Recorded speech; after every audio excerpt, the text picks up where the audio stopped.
नमस्कार दोस्तों, देह के एजुकेशन में आपका स्वागत है। आज हम बात करने वाले हैं एड्स के बारे में। जो आज एड्स डे है तो उसके रिगार्डिंग एक गोल्डन नॉट्स जैसा स्पेशल डे पर स्पेशल लेक्चर है आपके लिए। तो एड्स डे पर हम बात करने वाले हैं। तो एड्स का फुल फॉर्म आपको पता ही है दोस्तों कि एक्वायर्ड इम्यूनोडेफिशिएंसी सिंड्रोम। ठीक है दोस्तों, एक्वायर्ड इम्यूनोडेफिशिएंसी सिंड्रोम।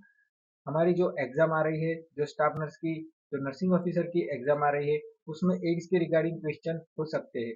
तो जो एड्स के रिलेटेड जितने भी पॉइंट्स है वो हम आज कवर करने वाले हैं। तो ये लेक्चर जरूर देखिएगा, ठीक है।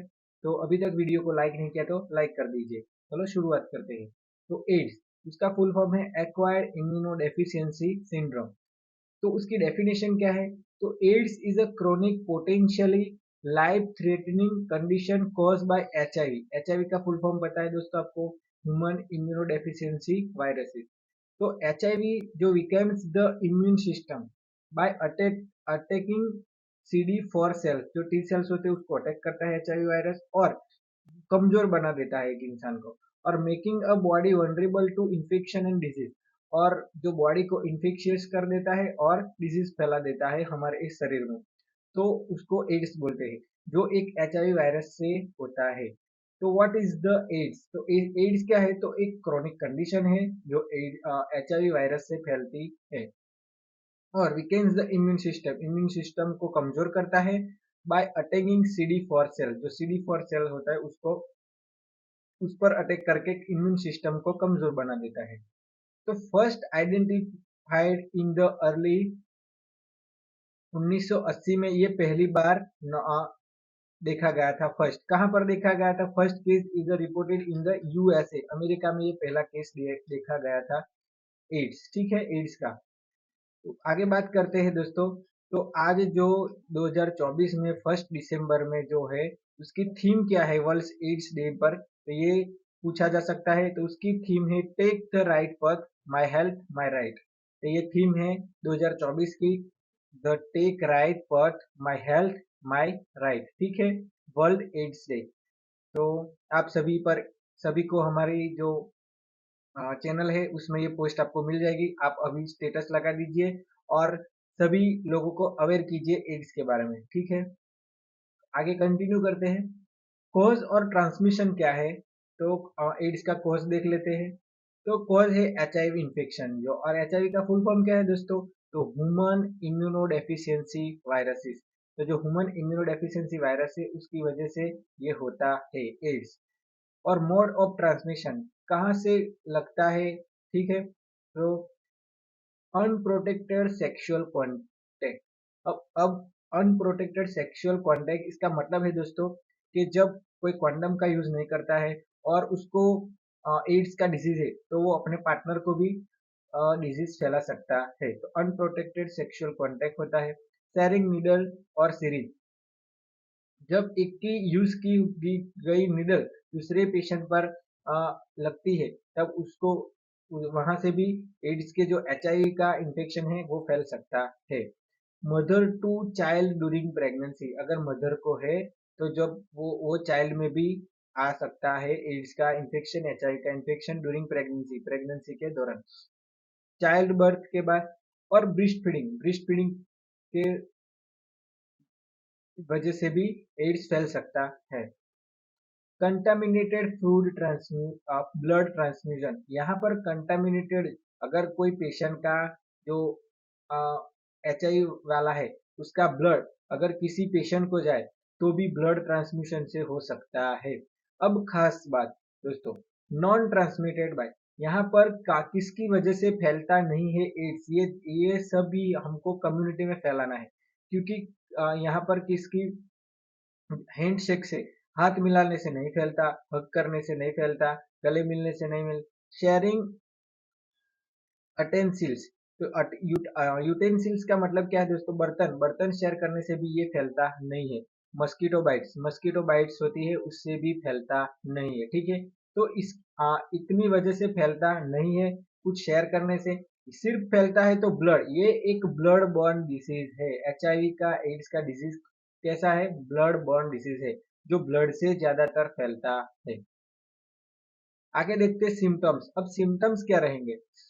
तो अर्ली स्टेज में जो सिम्टम्स पूछे जाए दोस्तों, तो fever, fatigue, slower swollen lymph node और रैश, ठीक है, रैशेस हो जाते थे। अब आते क्लिनिकली लेटेंसी। जो क्लिनिकली लेटेंसी में क्या होता है, तो माइल्ड और नो सिम्टम्स। यहाँ पर माइल्ड भी हो सकते हैं सिम्टम्स, और कई कई बार सिम्टम्स देखने को मिलते नहीं है, लेकिन उसको HIV एड्स होता है। अब आता है एड्स स्टेज में। जब एड्स हो जाता है, HIV का इन्फेक्शन ज्यादा हो जाता है, एड्स हो जाता है, तब सिम्टम्स क्या रहेंगे?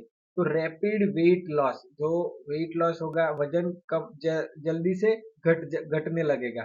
क्रॉनिक डायरिया, डायरिया हो जाता है। फिर अपॉर्चुनिस्टिक इन्फेक्शन। यहाँ अपॉर्चुनिस्टिक इन्फेक्शन क्या है दोस्तों? तो जैसे कि एड्स हुआ तो उसके साथ साथ ट्यूबरकुलोसिस, न्यूमोनिया, ऐसे रोग भी फैलते हैं साथ साथ में।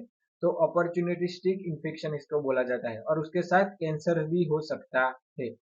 तो अपॉर्चुनिस्टिक इन्फेक्शन में टीबी, न्यूमोनिया, कैंसर जैसा भी आता है। तो ये HIV होता है, उसके साथ साथ ये भी हो सकता है। अब डायग्नोस कैसे करें? ये खास कई बार एग्जाम में पूछा जा चुका है, जो एड्स का डायग्नोस कैसे करते हैं।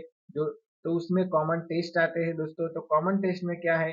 तो आता है पहला एलिजा टेस्ट। एलिजा का फुल फॉर्म भी 2 बार एग्जाम में पूछा जा चुका है।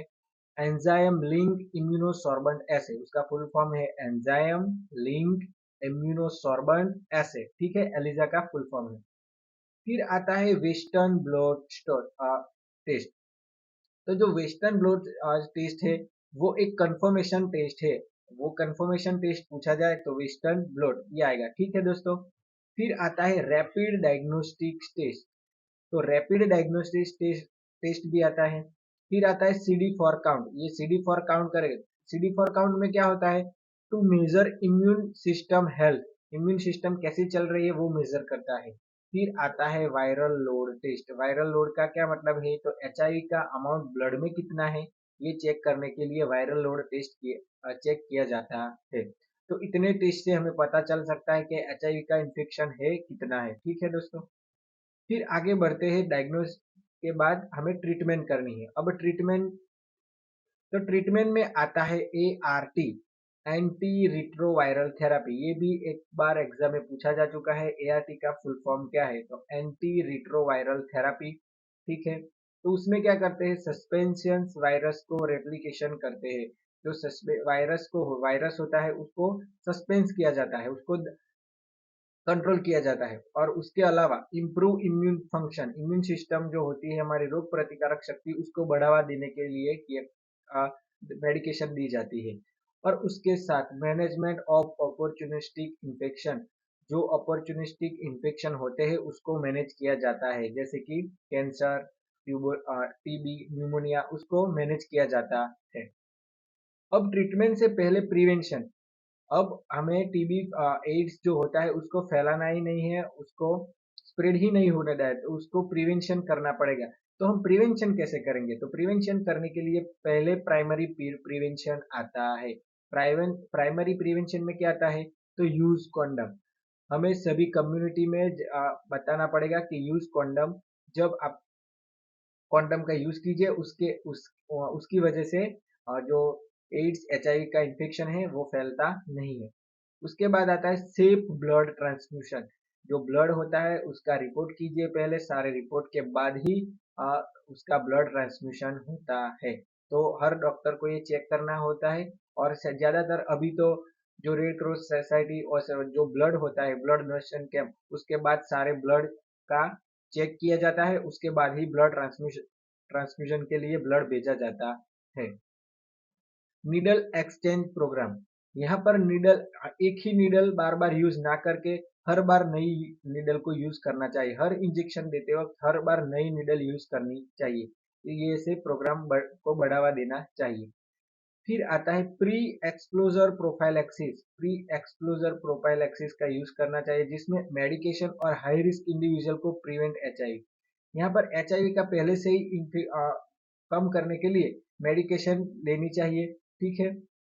फिर आता है पोस्ट एक्सप्लोजर। जब हो जाए तो उसके बाद 72 घंटे तक, यानी कि 3 दिन तक दवाई लेनी चाहिए एचआईवी की रिगार्डिंग इम्यूनिटी जो बढ़ाने के लिए और जो अपॉर्चुनिस्टिक इन्फेक्शन है उसको मैनेज करने के लिए। फिर आता है अवेयरनेस कैंपेन करना है, ठीक है। तो आपने हमारे पास जो कम्युनिटी है वहां जा जाकर का एजुकेट द कम्युनिटी, उनको समझाना चाहिए एड्स क्या है, एचआईवी की वजह से फैलता है, किसकी वजह से नहीं फैलता है, क्या करना चाहिए, प्राइमरी प्रिवेंशन में यूज कॉन्डम से, ब्लड ट्रांसमिशन, नीडल एक्सचेंज, ये सारा कम्युनिटी को समझाना चाहिए। फिर अब बात करते हैं कुछ रिगार्डिंग जो गवर्नमेंट स्कीम चला रही है उसके रिगार्डिंग भी कई क्वेश्चन आते हैं दोस्तों। तो एनएससीपी का फुल फॉर्म क्या है? नेशनल एड्स कंट्रोल प्रोग्राम, ठीक है, नेशनल एड्स कंट्रोल प्रोग्राम। ये कब लॉन्च किया गया था? तो 1992 में लॉन्च किया गया था बाय नाको। नाको का फुल फॉर्म क्या है? National AIDS control organisation. तो जो नेशनल एड्स कंट्रोल ऑर्गेनाइजेशन है उसने लॉन्च किया था 1992 में NAACP, national AIDS control programme, ठीक है। उसका ऑब्जेक्टिव क्या है? तो ये जो एनएसीपी है उसका ऑब्जेक्टिव था प्रिवेंट स्प्रेड। पहले तो स्प्रेड होने से एड्स को स्प्रेड होने से प्रिवेंट करना है, प्रोवाइड केयर, अब जिसको हो चुका है उसकी केयर करना है, और रिड्यूस स्टिग्मा। यहाँ पर स्टिग्मा क्या है? तो दोस्तों कलंक, जो लांछन लगता है, जो कलंक लगता है कई लोगों को, ये उसको रिड्यूस करना है, कम करना है। यहाँ पर कोई एक डिजीज हुआ है, कोई कलंक नहीं है, ऐसा समझाना है कम्युनिटी में, ठीक है। की फोकस एरिया, यहाँ पर की फोकस एरिया पर काम करना है, जैसे कि कॉन्डम का प्रमोशन करना है। फिर आता है एसटीआई ट्रीटमेंट, जो सेक्सुअली ट्रांसमिटेड जो डिजीज होता है उसकी ट्रीटमेंट करनी है। फ्री एआरटी सर्विस, जो एंटी रिट्रोवायरल थेरेपी होती है उसकी फ्री ट्रीटमेंट देनी चाहिए। अवेयरनेस प्रोग्राम करने चाहिए, ये सब गवर्नमेंट करती है, ठीक है दोस्तों। और टोल फ्री एड्स हेल्पलाइन का नंबर भी है गवर्नमेंट ऑफ इंडिया का। तो यहाँ पर 1097 जो एड्स जो हेल्प करती है, किसी को एड्स हुआ है तो उसको रिड्यूस करने के लिए, उसका स्टिग्मा रिड्यूस करने के लिए, प्रोवाइड केयर करने के लिए, और प्रिवेंट स्प्रेड उसको अटकाने के लिए भी ये हेल्पलाइन पर मदद करते हैं। फिर आता है integrated counselling and testing centre, ICTC. तो आईसीटीसी का काम भी यही है, काउंसलिंग आपको करते हैं, उसका टेस्टिंग सेंटर है, वहां पर टेस्ट किए जाते हैं और कितना स्प्रेड हुआ है ये वायरल लोड चेक करके आपको प्रोवाइड केयर करते हैं। अब रोल ऑफ नर्सिंग प्रोफेशनल, यहाँ पर कितने रोल ऐड हो गए नर्सिंग प्रोफेशन के। तो काउंसलिंग करना पड़ेगा, तो educate the patient and family, वहाँ पेशेंट जो पेशेंट होते हैं उसको समझाना पड़ेगा और उसकी फैमिली को भी समझाना पड़ेगा। उसके बाद क्या आता है? Care giving. दोस्तों मैनेजिंग सिम्टम्स जो होते हैं और इन्फेक्शन होता है उसका समझाना पड़ेगा, केयर केयर करना पड़ेगा। समझाने के बाद उसका केयर करना भी एक नर्स में आता है। उसके बाद आता है एडवोकेसी। तो एडवोकेसी का मतलब क्या है? तो सपोर्टिंग पेशेंट्स राइट, जो पेशेंट्स के राइट से उसको एडवोकेटिव रोल करके आपको उसको बचाना है। फिर आता है कम्युनिटी आउटरीच, तो conducting awareness program, awareness program फैलाकर एड्स के बारे में सबको बताना है। तो दोस्तों 2024 की थीम याद रखिएगा, क्या है वो हमने आगे देख ली है, कमेंट में एक बार फिर लिख दीजिए। और आप भी अपने व्हाट्सएप ग्रुप या सारे दोस्तों को शेयर कीजिए, हमारा कम्युनिटी पोस्ट में जो पोस्टर है वो आप शेयर कीजिए, ठीक ठीक है। और वीडियो अच्छा लगा हो तो लाइक कीजिए, अपने दोस्तों के साथ शेयर कीजिए, और चैनल को सब्सक्राइब कीजिए, और अगला वीडियो देखने के लिए यहाँ क्लिक कीजिए, और सारे वीडियो देखने के लिए यहाँ क्लिक कीजिए। Thank you.